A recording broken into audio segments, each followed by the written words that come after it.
Se hizo el sorteo y allí la organización cometió un craso error: la renuncia definitiva de Escocia, Francia y Portugal, en cuyo concurso la FIFA confió hasta último momento, dejó encima de la mesa la irresoluble papeleta de formar grupos homogéneos de 13 equipos. Aunque yo me pregunto, ¿por qué no se hizo como en Uruguay en 1930, un grupo de 4 y 3 de 3? En realidad, las 4 series de 4 equipos que se pretendían conformar terminaron convirtiéndose en 2 grupos de 4, uno de 3 y uno de 2. En la siguiente fase solo clasificaba el campeón, tal y como en el Mundial del 30, y luego se jugaba un grupo final con estos 4 clasificados de donde iba a salir el campeón. El gran beneficiado de todo esto iba a ser al que le tocara el grupo de 2 selecciones, en este caso Uruguay, que inicialmente tenía como rivales a Bolivia, Francia y Portugal, dejando a Escocia en el grupo que al final conformaron Italia, Suecia y Paraguay. La actuación europea fue decepcionante. Solo se salvaron Suecia, Yugoslavia y en cierto modo España. Tal y como en 1930, Yugoslavia fue la selección europea que causó la mejor impresión, pero tuvo la mala fortuna de vérselas con Brasil en primera fase. Más irregular fue la actuación española, memorable ante Chile, Inglaterra y excelente en el primer tiempo con Uruguay, pero mal ante Estados Unidos y Suecia, y ante Brasil vergonzoso. Pero la victoria ante Inglaterra fue hecha leyenda por la propaganda franquista, por el odio que este gobierno sentía hacia la llamada por ellos pérfida Albión. Suecia supo imponerse en su grupo y alcanzar un honroso tercer puesto. El Mundial brasileño no fue un torneo sobresaliente, pero sí dejó un montón de sorpresas, culminado con la mayor, que despojó al favorito unánime y anfitrión de alzar la copa ante su público. Todo fue en buena parte crédito de la codicia del comité organizador local, que prefirieron el desequilibrio del número de participantes por grupo para que Brasil fuera uno de los que más partidos disputara y así asegurarse la más suculenta de las taquillas. De esa forma, Brasil llegó a la definición con 5 partidos a cuestas, mientras Uruguay solo había disputado 3. Que Brasil y España, los favoritos de la liguilla final, se desinflaran por la cantidad de minutos que habían acumulado las piernas de sus futbolistas fue una prueba del desigual e injusto sistema de competición.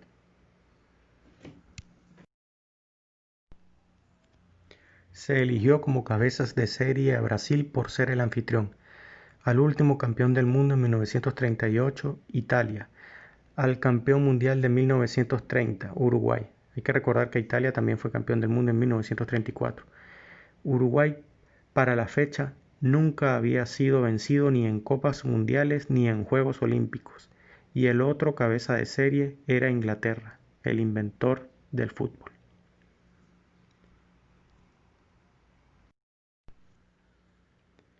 El anfitrión se llevaba, como ya se había dicho, el máximo favoritismo. Su columna vertebral era el Vasco da Gama de Río de Janeiro, que aportaba hasta 6 hombres a la selección: el portero Barbosa, el defensa y capitán Augusto, los medios Eli y Danilo Albín, y los delanteros Maneca y Ademir. Este último era el referente de la selección como lo era Leónidas en 1938. El equipo titular se completaba con los defensas centrales Bigoye y Juvenal, ambos de Flamengo, Bauer del São Paulo en el medio y los tremendos delanteros Friaza del São Paulo, Jair da Rosa del Palmeiras y el maestro Cicinho del Bangu. Estos dos últimos, junto con Ademir, formaban quizás la mejor tripleta de atacantes del mundo tal y como lo demostraron a lo largo del torneo. El entrenador Flavio Costa, que ocupaba el cargo desde 1944, era considerado sin duda el más cualificado para dirigir a la selección, y su palmarés hacía méritos suficientes para ello. Era militar, y esa fue la disciplina que implantó en el equipo para afrontar el campeonato. Concentró a su nómina 4 meses antes. Como se dijo, todos militaban en el torneo local. Los aisló de toda distracción. Los jugadores casados, por ejemplo, no podían ver a sus señoras. Se alojaron en una gran mansión con todos los lujos a las afueras de Río. Se levantaban temprano y a las 10 p.m. se imponía un toque de queda y a dormir después de tomar un complejo vitamínico para fortalecer el organismo. El equipo estaba mentalizado para superar lo hecho por el de 1938. Estaba listo para ser campeón del mundo. Después de 20 años, Uruguay regresaba a la Copa Mundial, con un equipo fuera de serie, tan bueno como el que tuvo en la década del 20. El centrocampista de Peñarol, Obdulio Varela, hoy gloria del país, era en ese entonces el líder indiscutible de una selección que incluía a Andrade, del central español, que había heredado sin dudas el talento para jugar de su tío el Andrade, oro olímpico en el 24, 28 y campeón del mundo en el 30.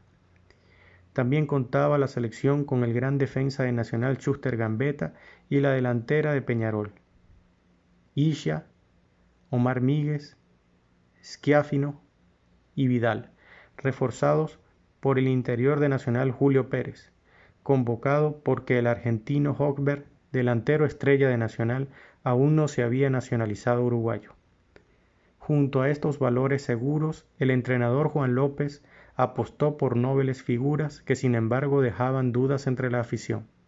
Matías González de Cerro, casi un desconocido, Tejera de Nacional, cuya inclusión fue muy criticada por su exceso de peso, y el gigante cancerbero Roque Gastón Máspoli, guardameta suplente de Peñarol. Pero por muchos que fueran sus críticos, López coincidía con la opinión de Einstein, pero pensando en su nómina. ¿Para qué se necesitan tantos si con uno que tenga razón vale? La novedad más reseñable era sin duda la presencia inglesa. No menos favorito que el anfitrión Inglaterra, vino plagada de nombres como Billy Wright, Stanley Matthews, Stanley Mortensen, Mannion, Milburn, tan seguros de sí mismos como indiferentes al torneo. Parecía que venían solo a supervisar el progreso de sus alumnos en la escuela del fútbol en el resto del mundo.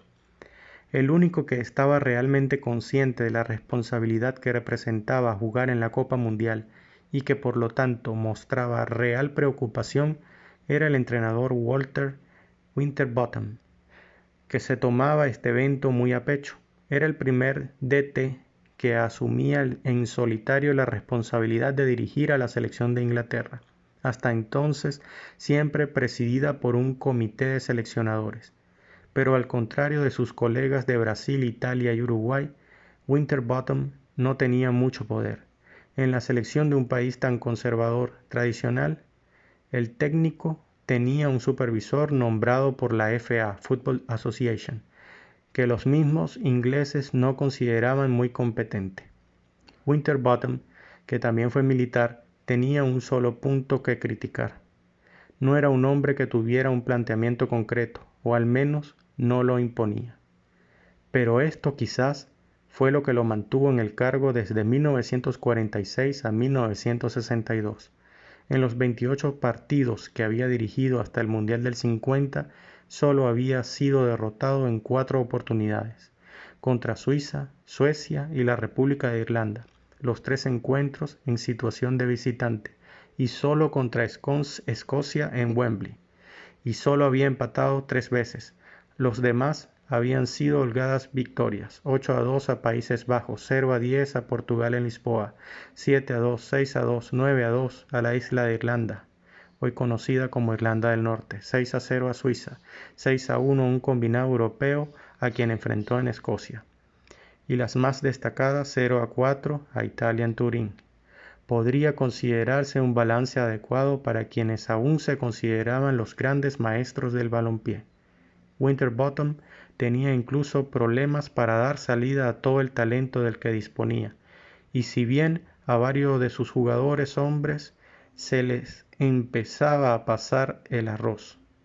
Matthews ya tenía 35 años, Mannion 32, pero eran jugadores excepcionales. El otro cabeza de serie era Italia, a quien le pegó muchísimo la travesía en barco y estaba desmoralizada por la tragedia de Superga sucedida un año antes, en la que habían perdido la vida todos los que iban en ese avión del Torino que venía de jugar en Portugal. Eran 9 o 10 titulares de la selección italiana para aquel momento. Tome nota. Valerio Bacigalupo, Aldo Ballarin, Pino Grezzan, Romeo Menti, Ezio Loic, Pietro Ferraris, Guglielmo Gabetto, Valentino Mazzola, Virgilio Maroso, Mario Rigamonti y Eusebio Castigliano. De ellos, solo Ferraris no viajó en ese avión, el resto falleció en esa tragedia. En un encuentro ante Hungría, todos salvo el portero alinearon como titulares. El puesto de Bacigalupo lo ocupó Lucidio Sentimenti de la Juve. Normalmente este Torino aportaba en promedio 7 u 8 titulares a la selección. Además, se respiraba un mal ambiente en el equipo. Vittorio Pozzo acababa de abandonar su cargo de seleccionador y Ferruccio Novo, su reemplazo y presidente del Torino, compartía esa responsabilidad con el periodista Aldo Bardelli, pero se llevaban como perros y gatos. La iniciativa de no viajar en avión fue idea de Bardelli, secundada por los jugadores en contra de la opinión de Novo, pero fue su única victoria porque Novo hizo que al llegar a Brasil ya Bardelli hubiera sido despedido. A pesar de todo, la escuadra azzurra de 1950 era un equipo de primer nivel y no se podía descartar que consiguiera un tercer título consecutivo.